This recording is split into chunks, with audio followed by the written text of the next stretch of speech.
Hey, what's up, guys? Pete Alonso here from the New York Mets, and I'm here with Alfred. And I just want to say thank you so much to all you guys for listening to the Metropolitan Report.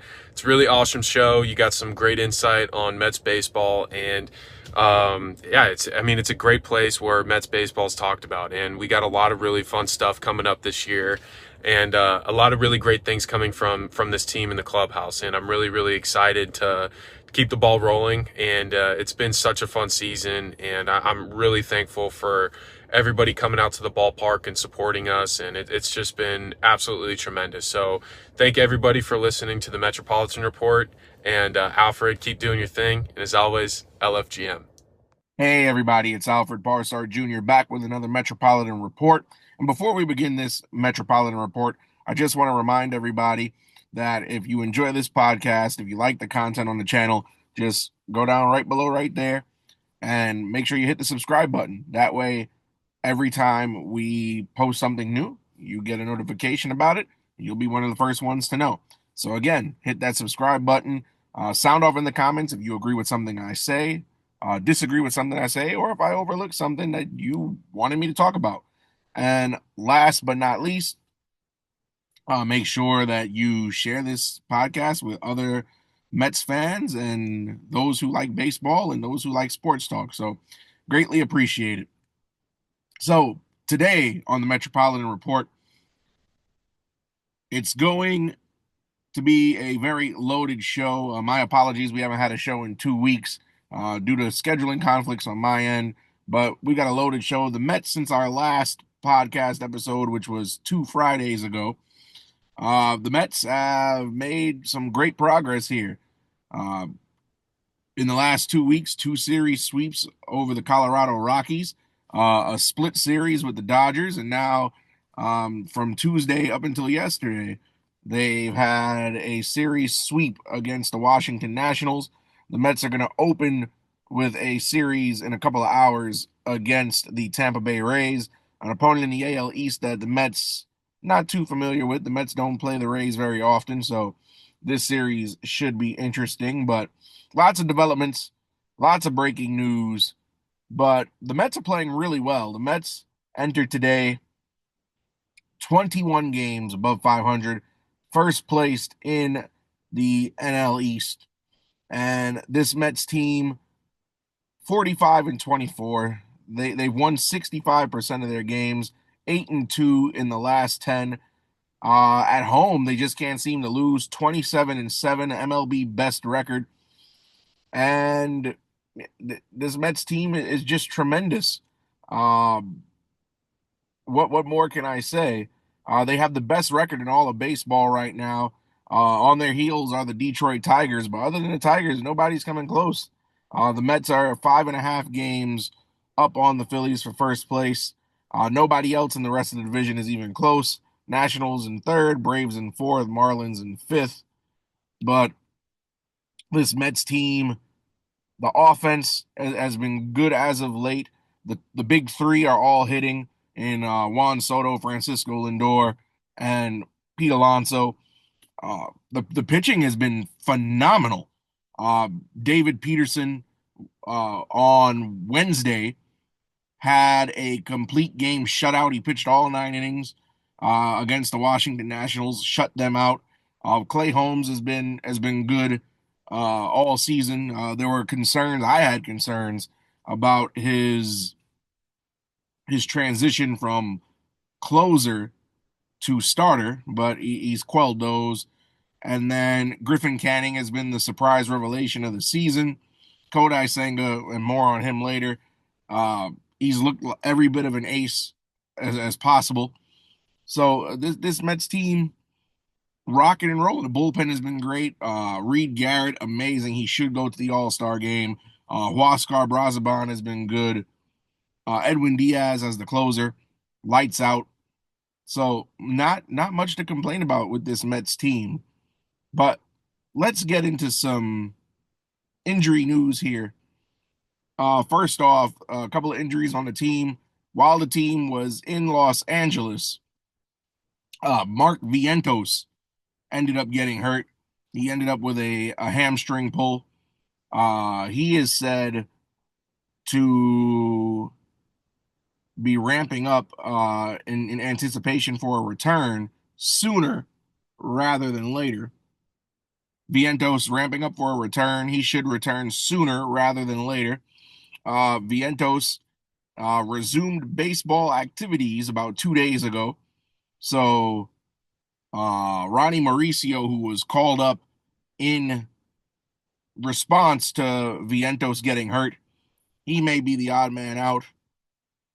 He may actually end up going back down to Syracuse. Mauricio has looked overmatched since he's been back in the bigs. Of course, Mauricio got hurt in the Dominican Winter League, January 2024. He was on the major league roster for a cup of coffee at the end of 2023. The Mets were going to bring him along slowly until the Vientos injury caused the need for another infielder. And Mauricio just not, I don't know. Ronnie Mauricio is just does not look all like he's fully ready for major league competition. Mauricio, of course, limited sample size here, 24 at bats, batting 208, one home run, one RBI, two stolen bases. Again, like I said in a previous video, I would have brought Mauricio along very slowly, only bring him up in an emergency, which, of course, Vientos getting hurt was the emergency. But once Vientos, who, again, has resumed baseball activities as of 2 days ago, once he's ready to rock and roll, I would send Mauricio back down to Syracuse. I wouldn't call him back up till late August, early September. But Vientos is said to be on the mend. Vientos working his way back. He got injured against the Dodgers in LA.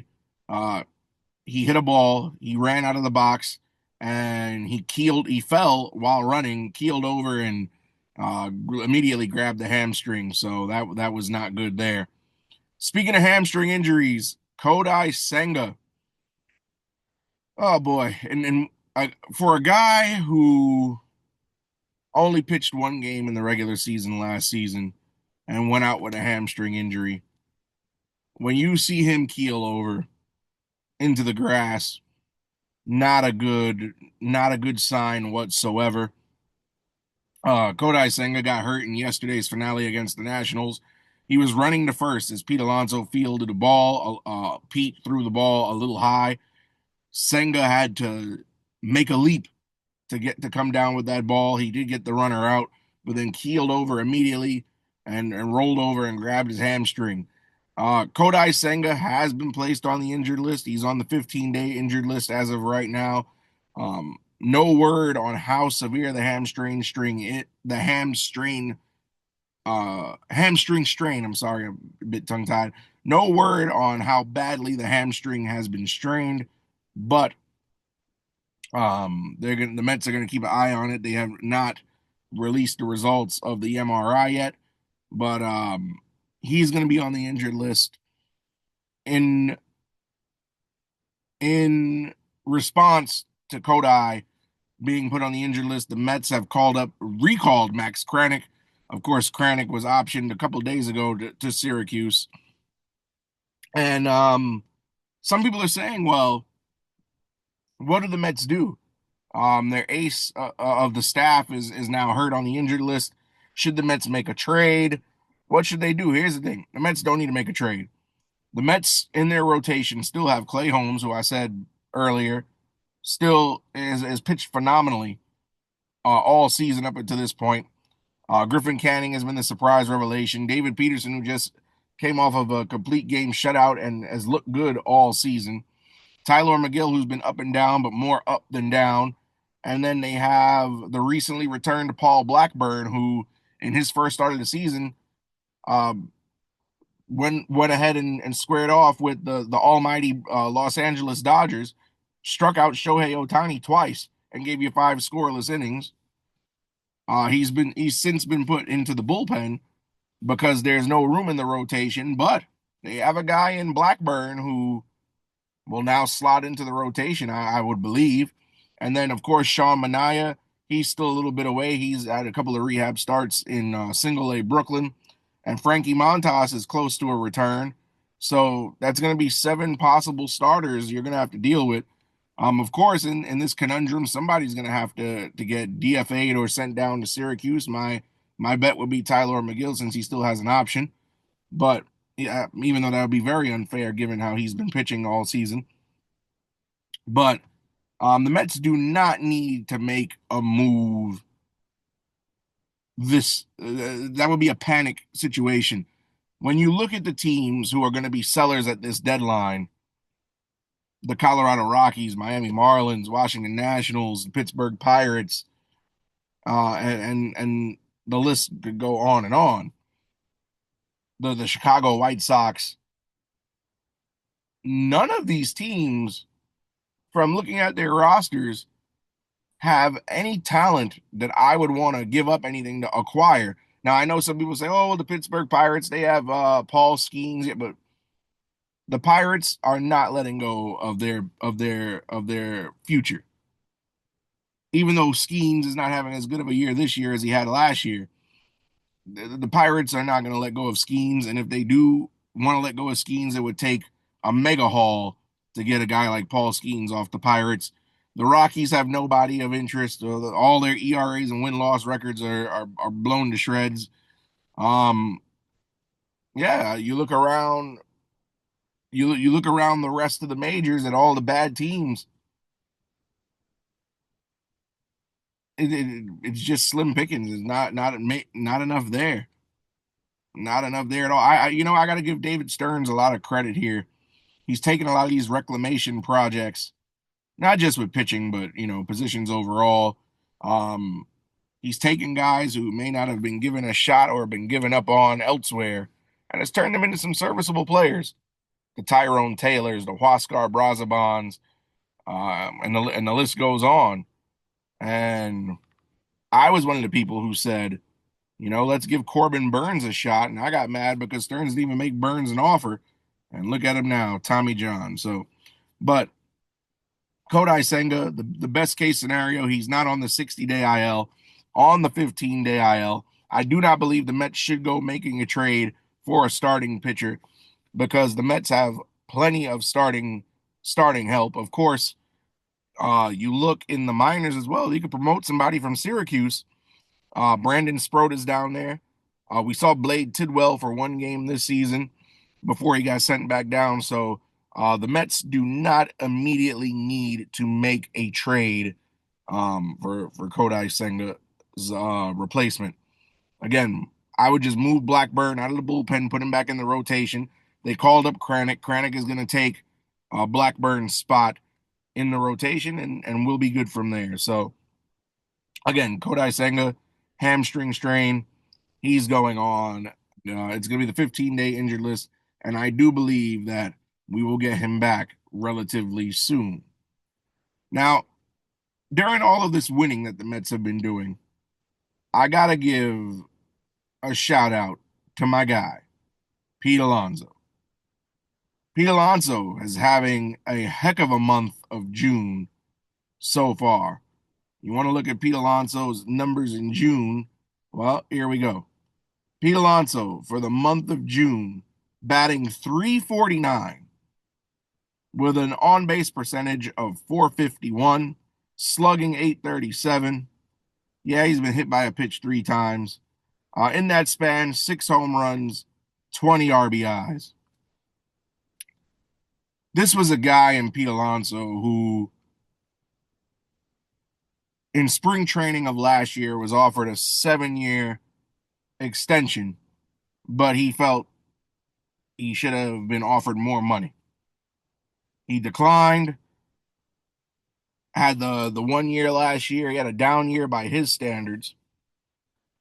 And granted, I have no problem with a player taking a chance on himself and betting on himself, but I can admit it backfired. Pete Alonso last season, 34 home runs, 88 RBIs. Now, mind you, he's at 63 RBIs right now. His current season totals, batting 298, 17 home runs, 63 RBIs. So he's 25 RBIs away from his total from last season. And we haven't even reached the All-Star break yet. nonetheless. So Pete took a chance on himself. Didn't work out last season. However, he did save the season because in Milwaukee, he faced Devin Williams facing elimination. And what did he do? He hit a home run that took the Mets out of wild card weekend and put them into the NLDS. Pete doesn't hit that home run, the season's over, and who knows where Pete would have ended up. Pete Alonso, so far this season, as I said, batting 298, 17 homers, 63 RBIs, OPS of 982. If Pete Alonso can keep this up at this pace, I think he might have about 120 RBIs, possibly 130. I think, Pete Alonso, I mean, power, he hasn't hit for his power has decreased a little bit. I can see him finishing with 30 home runs. But the fact that he's 25 RBI away from where he finished last season, he's by far the Mets' most productive hitter with runners in scoring position. And I think we should give Pete Alonso the contract to keep him a Met for the rest of his career. This season proves that, yeah, he had one down year. Yeah, whoop-de-doo. Every player has a down year.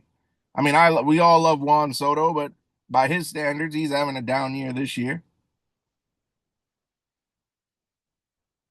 Pay Pete Alonso. Just pay him.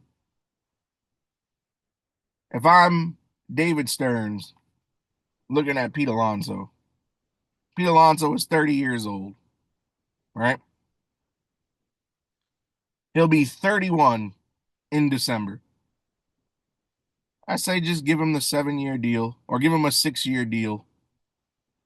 Now, Vladimir Guerrero Jr., who was anticipated to be a free agent at the end of this season before the Blue Jays conceded and gave him what he wanted. He signed for that big contract.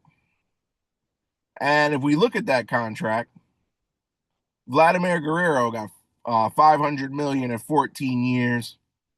That's 35.7 million annual value. If I'm going to give Pete a contract, you know what? I say give him 7 years.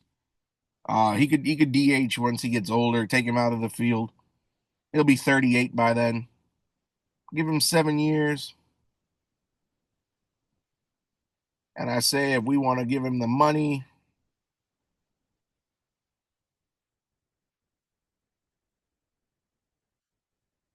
I'm okay with 246 million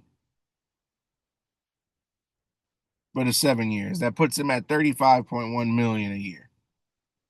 Matter of fact, let's give him 245 by the 7. That's 35 million even.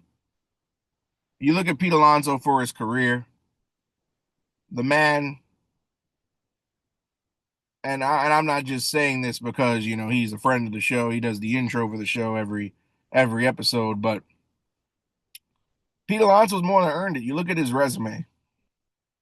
He had that great historic rookie year in 2019. Then, I mean, let's look at the numbers. 2019, 53 home runs, 120 RBIs, rookie season, wins rookie of the year.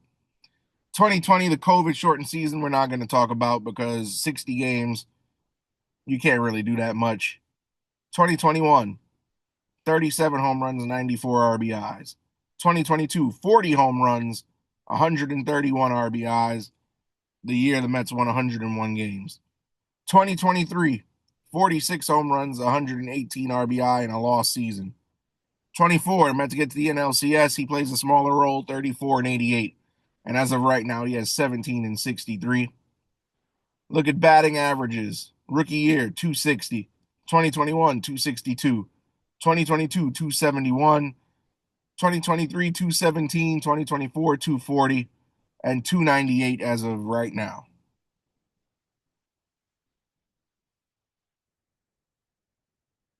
Then you want to look at accolades the man has had. He's been an all-star in all but one season. He's been an all-star in 19, 22, 23, and 24.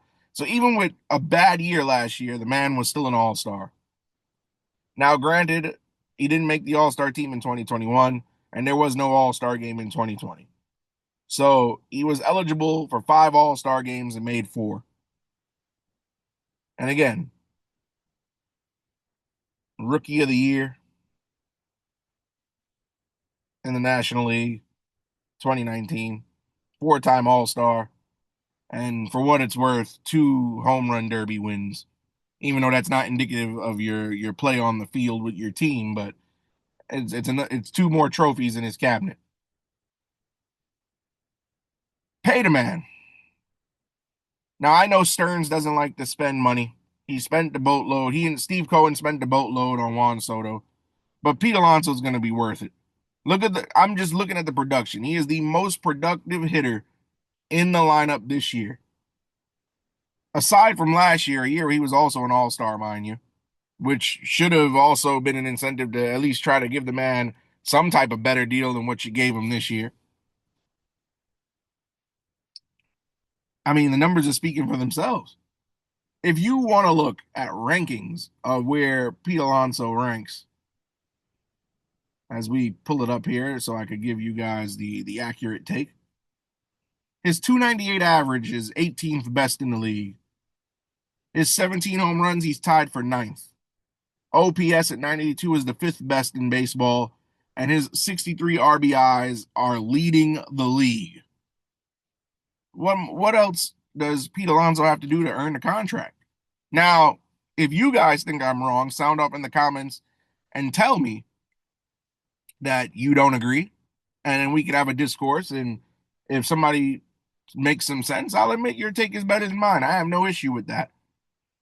But I wholeheartedly, firmly believe Pete Alonso, if he can keep these numbers up for the next few weeks up until the All-Star game and into the dog days of summer, I think he and Scott Boras on one side of the table are going to sit down with David Stearns and Steve Cohen on the other side, and he should get the contract that will allow him to be a New York Met until the day he retires. I consider it a miracle that the Mets even brought Pete Alonso back. And there are some of you out there that didn't want this man on the roster. Oh, we can move Mark Vientos to first or sign 2 or 3 players and they'll give us the combined production that Pete would have been. It's an idiotic take, a stupid take. Get 2 to 3 players that'll give you combined what one man could give you. Are you nuts? If one guy can give me over 100 RBIs and 30 home runs, why would I want that out of spend money? We're going to spend less money to get fringe players to do that combined. No, let the one guy give me that production. For people out there who don't like Pete Alonso, don't want him on this team, or feel he's not worth the investment. I mean, yes, Francisco Lindor is hitting this season. Yes, Juan Soto started off slow. But Pete Alonso, when those two had their slow starts to the season, Pete Alonso has been on since day one, since opening day. When a man has earned his keep, you give him his keep. And that's what I'll say about that. Pay the man. Extend the man and pay him, Stearns. Well, moving on. Also in this Mets lineup, I mentioned it earlier, and I'm going to say it again, but Juan Soto has finally woken up, batting average up to 253. He had back-to-back games with a home run Tuesday and Wednesday. And he's having a good month of June. For the month of June, Juan Soto batting 378. He's got 4 home runs and 8 RBIs and 13 walks. He is the league leader in walks, by the way. But the man for the month of June batting 378. And I told you folks a couple of weeks ago, it was going to be a matter of time before Pacheco woke up. And a lot of you, especially the Yankee fans, the Yankee media, or what have you, they want this man to fail. And I'm not going to go back into the whole argument. There's a video from a couple of weeks ago on our channel where I discuss in depth about the Yankee fans and the Yankee side's disdain for Juan Soto, but they made the man public enemy number one because he left the team. All because Cashman couldn't give his mother security, which Steve Cohen could. Whatever. Made the best decision in the interest of his family. Whatever. But for people outside of Mets fandom to go ahead and say, "Oh, well, he's not worth the money. He was overpaid." He was gonna wake up at some point. Do you really think a generational talent like Juan Soto was gonna stay hitting 222 for the entire season? I said it before and I'll say it again. By the time this year is up, that man will be hitting 275.